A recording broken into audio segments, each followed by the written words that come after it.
Bill, you launched CEPI because you believe the world is unprepared for the next pandemic. What is CEPI? CEPI is a coalition for epidemic preparedness, and the idea is to take a new way of building vaccines that could let us develop in less than a year a novel vaccine.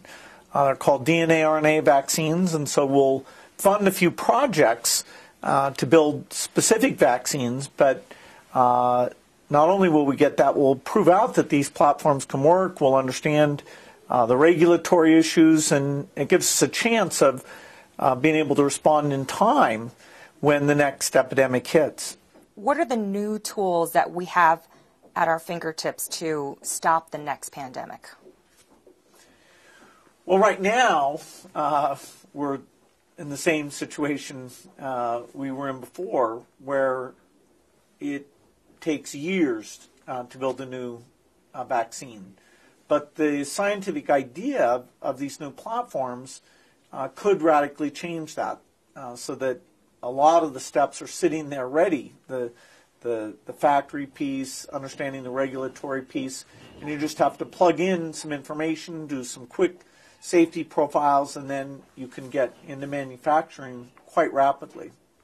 And if we speed up this process, how many people are we actually saving?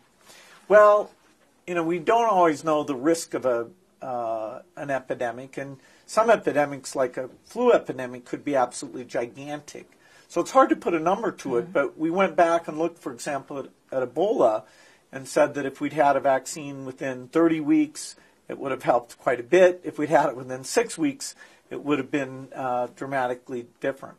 How do epidemics impact our society financially, socially?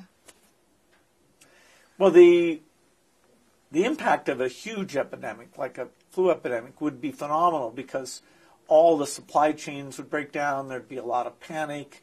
Many of our systems would be overloaded. And so, we all hope that doesn't come along. But being ready for epidemics of different sizes, there's a lot more we should do, and CEPI is a step in that direction. And you've said that we're in an amazing moment in science right now. What's next? Well, we need vaccines for a lot of things, not just epidemics. We need a HIV vaccine, a tuberculosis vaccine, a malaria vaccine.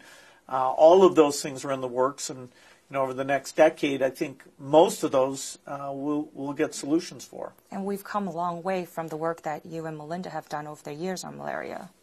Yes, so all these infectious diseases, deaths have come down, new tools are coming out, and governments have been very generous at supporting this work in partnership with us and others. So it's really an incredibly good news story that health is getting better all over the world.